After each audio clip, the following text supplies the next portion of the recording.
कि चंद्रमा सुनो, मैं पहले अनेक बार तुमसे प्रार्थना कर चुका हूँ, कई बार राजी खुशी तुमको समझा चुका हूँ, तुम्हारी समझ में नहीं आ रही है, फिर भी तुमने मेरी बात नहीं मानी है, इसलिए आज तुमको साफ देता हूँ कि तुम्हें क्षय रोग हो जाए।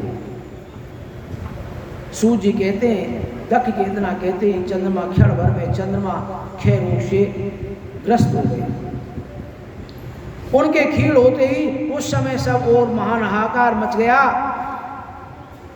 सब देवता ऋषि कहने लगे कि हाय हाय, अब क्या करना चाहिए, चंद्रमा कैसे ठीक होंगे। सो हे मुनि, इस प्रकार दुख में पड़कर वे सब लोग विह्वल हो गए। चंद्रमा ने इंद्र आदि सभी देवताओं तथा ऋषियों को अपनी अवस्था सूचित की कि भाई मेरे साथ ऐसा हो गया। तब इंद्र आदि देवता, वशिष्ठ आदि ऋषि ब्रह्मा जी की शरण में जाते हैं।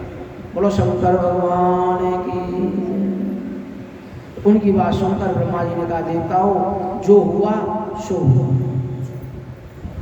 अब यह निश्चय ही पलट नहीं सकता, अतः उसके निवारण के लिए मैं तुम्हें एक उत्तम उपाय बताता हूँ, उसे सुनो। चंद्रमा देवताओं के साथ प्रवास नामक शुभ क्षेत्र में जाए और वहाँ मृत्युंजय मंत्र का विधि पूर्वक अनुष्ठान करते हुए भगवान शिव की आराधना करे और अपने सामने शिवलिंग की स्थापना करके वहाँ चंद्रदेव नित्य तपस्या करें। इससे प्रसन्न होकर शिव उन्हें क्षय रोग से रहित कर देंगे। सब देवताओं तथा ऋषियों के कहने से ब्रह्मा जी की आज्ञा से अनुसार चंद्रमा माँ 6 महीने तक निरंतर तपस्या करते हैं। मृत्युंजय मंत्र से भगवान वृषभध्वज का पूजन किया, 10 करोड़ मंत्र जप किए, मृत्युंजय का ध्यान किया और चंद्रमा वहाँ स्थिर चित होकर लगातार खड़े रहे। उन्हें तपस्या करते देख भक्त वत्सल भगवान शंकर कृष्ण हुए और उनके सामने प्रकट हुए और अपने भक्त चंद्रमा से कहने लगे, बोलो शंकर भगवान की।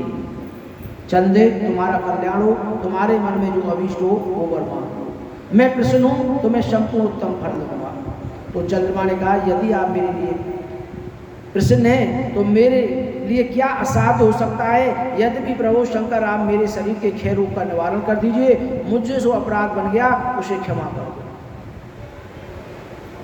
तब भगवान भोलेनाथ बोले, चंदे, एक पक्ष में प्रतिदिन तुम्हारी कला खीलो और दूसरे पक्ष में वे निरंतर बढ़ती रही। बोलो शंकर भगवान।